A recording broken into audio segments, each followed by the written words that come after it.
आकाशवाणी मुंबई. रश्मी पाटकर प्रादेशिक बातम्या देत आहे. ठळक बातम्या. समुद्र प्रताप युद्धनौका भारतीय तटरक्षक दलाच्या ताफ्यात दाखल. युनिव्हर्सल म्युझिक ग्रुप आणि एक्सेल एंटरटेनमेंट यांच्यामध्ये धोरणात्मक भागीदारी कराराची मुख्यमंत्र्यांच्या उपस्थितीत घोषणा. महानगरपालिका निवडणुकीत उमेदवारांच्या बिनविरोध निवडीवरून सत्ताधारी आणि विरोधकांमध्ये आरोप प्रत्यारोप. आणि आगामी IPL स्पर्धेच्या प्रसारणावर बांगलादेशाकडून अनिश्चित काळासाठी बंदी. देशातली पहिली स्वदेशी बनावटीची प्रदूषण नियंत्रक समुद्र प्रताप युद्धनौका भारतीय तटरक्षक दलाच्या ताफ्यात आज गोवा इथं दाखल झाली. संरक्षण मंत्री राजनाथ सिंग यावेळी उपस्थित होते. ही युद्धनौका सागरी प्रदूषण नियंत्रण नियमन, सागरी कायदा अंमलबजावणी, बचाव आणि शोध मोहीम राबवण्यात उपयोगी पडेल. ही युद्धनौका देशाचा सामूहिक दृढनिश्चय आणि आत्मविश्वास यांचं प्रतीक असल्याचं संरक्षण मंत्री यावेळी म्हणाले. सागरी जैवविविधतेचं संरक्षण करणं ही नैतिक जबाबदारी आहे. हे जहाज प्रवाळ खडक आणि समुद्री जीवांचं रक्षण करेल असं ते म्हणाले. समुद्र प्रताप भारत की पहली स्वदेशी रूप से डिजाइन की गई पॉल्यूशन कंट्रोल वेसल है और कोस्ट गार्ड फ्लीट की अब तक की सबसे बड़ी यह पोत है. 4,170 टन का डिस्प्लेसमेंट और 115 मीटर की लंबाई अपने आप में इसकी विशालता को दिखाती है. 22 नॉट्स की स्पीड इसकी ऑपरेशनल स्ट्रेंथ को दर्शाती है. इसमें advance pollution detection system, dedicated pollution response boats और आधुनिक फायर फाइटिंग कैपेबिलिटी भी मौजूद है, जिससे इसकी रीच और इफेक्टिवनेस कई गुना बढ़ जाती है. नौदलाच्या ताफ्यात समुद्र प्रताप युद्धनौका समाविष्ट झाल्यामुळे भारतीय तटरक्षक दलाची क्षमता वाढणार असून सागरी सुरक्षा, पर्यावरण संरक्षण आणि स्वदेशीच्या संकल्पनेला चालना मिळणार आहे. प्रधानमंत्री नरेंद्र मोदी यांच्या मार्गदर्शनाखाली गेल्या वर्षी पार पडलेल्या वेव्स परिषदेत संगीत आणि कला क्षेत्रातल्या अनेक नवीन आंतरराष्ट्रीय प्रकल्पांची बीजं रोवली गेली होती. त्याचा परिणाम म्हणून आज संगीत क्षेत्रातला जागतिक पातळीवरचा पहिला करार मुंबईत होत असल्याचं मुख्यमंत्री देवेंद्र फडणवीस यांनी म्हटलं आहे.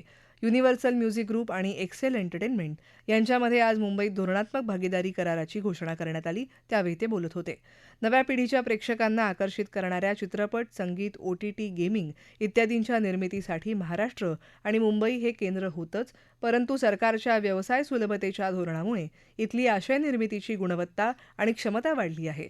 त्यामुळे कला क्षेत्रात आपला ठसा उमटवण्याची इच्छा असलेल्या जगभरातल्या सर्व निर्मात्यांचं महाराष्ट्रात आणि मुंबईत स्वागत आहे, असं फडणवीस यावेळी म्हणाले.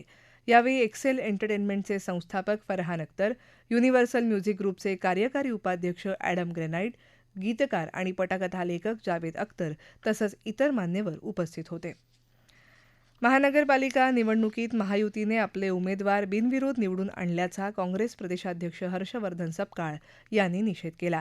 हे उमेदवार लोकप्रिय आहेत म्हणून बिनविरोध निवडलेले नसून पैसा आणि धाकदपटशाच्या जोरावर झालेले आहेत, अशी टीका सपकाळ यांनी केली आहे. मुंबईत पत्रकार परिषदेत ते बोलत होते.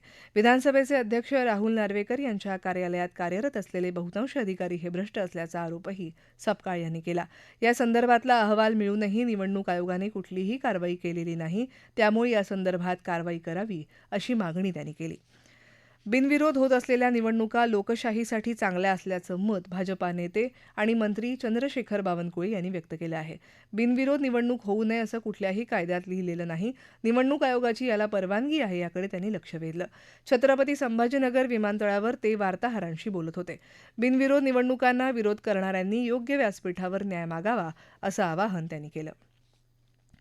ठाण्यासह इतर महापालिका निवडणुकांमध्ये बिनविरोध निवडून आलेल्यांच्या निवडीला स्थगिती देण्याची आणि या प्रकरणाची चौकशी करण्याची मागणी मनसेनं राज्य निवडणूक आयोगाकडे केली आहे.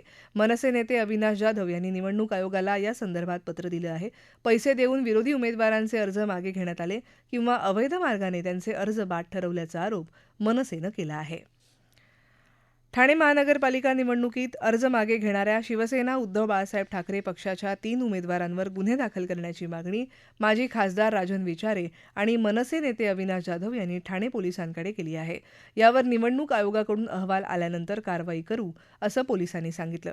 सत्ताधाऱ्यांनी सरकारी अधिकाऱ्यांना हाताशी धरून तसंच पैशांचं आमिष दाखवून या तिघांना उमेदवारी अर्ज मागे घेण्यास भाग पाडल्याचा आरोप विचारे आणि जाधव यांनी केला आहे. मुंबई उच्च न्यायालयाच्या कर्मचाऱ्यांना निवडणुकीचं काम देण्याचा आपला निर्णय चुकल्याचं बृहन्मुंबई महानगरपालिकेचे आयुक्त भूषण गगराणी यांनी मान्य केलं आहे.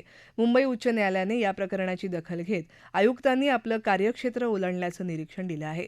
आयुक्तांनी निवडणुकीच्या कामासाठी कर्मचाऱ्यांची व्यवस्था इतर ठिकाणांहून करावी असं उच्च न्यायालयाचे मुख्य न्यायाधीश न्यायमूर्ती श्री चंद्रशेखर आणि न्यायमूर्ती गौतम आंखड यांच्या पीठानं म्हटलं आहे. या प्रकरणाची पुढची सुनावणी निवडणुकीनंतर करण्यात येईल असं न्यायालयाने म्हटलं आहे. या प्रादेशिक बातम्या आकाशवाणीच्या मुंबई केंद्रावरून देत आहोत. आकाशवाणी मुंबईच्या एअर न्यूज मुंबई या इंस्टाग्राम पेजवर तुम्हाला दिवसभर महत्त्वाच्या बातम्या वाचता येतील. प्रादेशिक बातमीपत्रात आपलं पुन्हा एकदा स्वागत. भारतातील इलेक्ट्रॉनिक्स उत्पादन गेल्या 11 वर्षांमध्ये 6 पटींनी वाढलं असून निर्यात 8 पट वाढली असल्याचं इलेक्ट्रॉनिक्स आणि माहिती तंत्रज्ञान मंत्री अश्विनी वैष्णव यांनी समाजमाध्यमावरच्या आपल्या संदेशात म्हटलं आहे.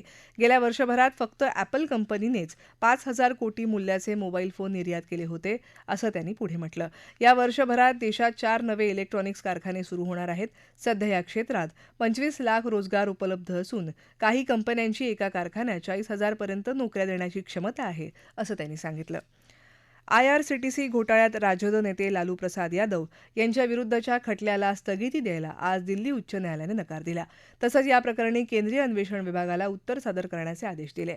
आपल्या विरुद्ध झालेल्या आरोप निश्चितीला आव्हान देणाऱ्या यादव यांच्या याचिकेवर आज दिल्ली उच्च न्यायालयात सुनावणी झाली. या प्रकरणाची पुढची सुनावणी येत्या 14 तारखेला होणार आहे. गेल्या वर्षी ऑक्टोबर महिन्यात लालू प्रसाद यादव यांच्यासह त्यांची पत्नी राबडी देवी, मुलगा तेजस्वी आणि इतर 11 जणांविरुद्ध फसवणूक, गुन्हेगारी कट रचणं आणि भ्रष्टाचाराच्या खटल्यात आरोप निश्चित करण्यात आले होते. 2020च्या दिल्ली दंग्यांप्रकरणी अटकेत असलेला विद्यार्थी नेता उमर खालिद आणि शर्जील इमाम यांचा जामीन सर्वोच्च न्यायालयानं फेटाळला आहे. या दोघांना प्रथमदर्शनी UAPA अर्थात बेकायदेशीर कारवाई प्रतिबंधक कायद्याअंतर्गत अटक झाली असल्याचं कारण न्यायालयानं दिलं. बांगलादेशानं आगामी IPL स्पर्धेच्या प्रसारणावर अनिश्चित काळासाठी बंदी घातली आहे. कोलकाता नाईट रायडर्समधून बांगलादेशाचा जलदगती गोलंदाज मुस्तफिझुर रहमान याला वगळल्यानंतर बांगलादेशानं हा निर्णय घेतला. रहमान याला संघाबाहेर काढायचा निर्णय BCCIच्या निर्देशांनुसार घेतला असून त्यामागे कोणतंही तार्किक कारण नव्हतं. याचे तीव्र पडसाद बांगलादेशाच्या जनतेत उमटत असून त्यामुळे IPLच्या प्रसारणावर बंदी घातल्याचं बांगलादेशच्या सरकारने आदेशात म्हटलं आहे. ग्रामीण रोजगारासाठीचा मनरेगा कायदा रद्द करून नवीन VBG-रामजी ही योजना केंद्र सरकारने लागू केली आहे. ग्रामीण भागातही या योजनेचं स्वागत होत आहे. यवतमाळ जिल्ह्यातल्या शिवनी गावचे सरपंच सचिन दोंदल यांनी आकाशवाणीकडे आपली प्रतिक्रिया दिली. आताच्या नवीन योजनेत मजुरांची जागेवरच जिओ टॅगिंग होणार आहे. त्यामुळे मजूर जर उपस्थित राहिला तरच त्याला अदायगी मिळेल. तसेच प्रत्येक मजुराची eKYC होऊन त्याचा आधार लिंक होऊन प्रत्येकाचे आधार लिंक असल्या तरच त्यांच्या खात्यात पैसे जाणार आहे. आणि आता प्रत्येक मजुराला मजुरी हे वेळेवर मिळणार आहे. त्याच्यामुळे मजुराचं नुकसान होणार नाही. धुळे इथल्या गुरुद्वारात झालेला वाद चिघळून काल रात्री 2 गटात दगडफेक झाली. धुळ्यातल्या गुरुद्वाराचे प्रमुख धर्मगुरू बाबा धीरज सिंह यांची डिसेंबर महिन्यात हत्या झाली होती. त्यानंतर रिकामा झालेल्या गुरुद्वारा प्रमुखपदासाठी 2 गटात वाद उफाळला. याच वादातून रविवारी गुरुद्वाराच्या प्रवेशद्वाराला कुलूप लावल्यावरून या तणावाला सुरुवात झाली होती. या प्रकरणी पोलिसांनी जवळपास 15 जणांविरुद्ध गुन्हा दाखल केला आहे. देशभरात आज राष्ट्रीय पक्षी दिन साजरा केला जात आहे. पक्षी हे केवळ निसर्गाचं सौंदर्य वाढवणारे घटक नसून ते संपूर्ण परिसंस्थेचा अविभाज्य भाग आहेत याची जाणीव करून देण्यासाठी हा दिवस दरवर्षी पाळला जातो. पक्ष्यांचं संरक्षण करणं, त्यांच्या नैसर्गिक अधिवासाचं जतन करणं आणि निसर्गातील समतोल कायम राखणं हा या दिवसाचा मुख्य उद्देश आहे. ठळक बातम्या पुन्हा एकदा. समुद्र प्रताप युद्धनौका भारतीय तटरक्षक दलाच्या ताफ्यात दाखल. युनिव्हर्सल म्युझिक ग्रुप आणि एक्सेल एंटरटेनमेंट यांच्यामध्ये धोरणात्मक भागीदारी कराराची मुख्यमंत्र्यांच्या उपस्थितीत घोषणा. महानगरपालिका निवडणुकीत उमेदवारांच्या बिनविरोध निवडीवरून सत्ताधारी आणि विरोधकांमध्ये आरोप प्रत्यारोप. आणि आगामी IPL स्पर्धेच्या प्रसारणावर बांगलादेशाकडून अनिश्चित काळासाठी बंदी. याबरोबरच आकाशवाणी मुंबई केंद्रावरचं हे प्रादेशिक बातमीपत्र संपलं. पुन्हा भेटूया संध्याकाळी 5 वाजता आकाशवाणी मुंबईच्या पुढच्या बातमीपत्रात. नमस्कार.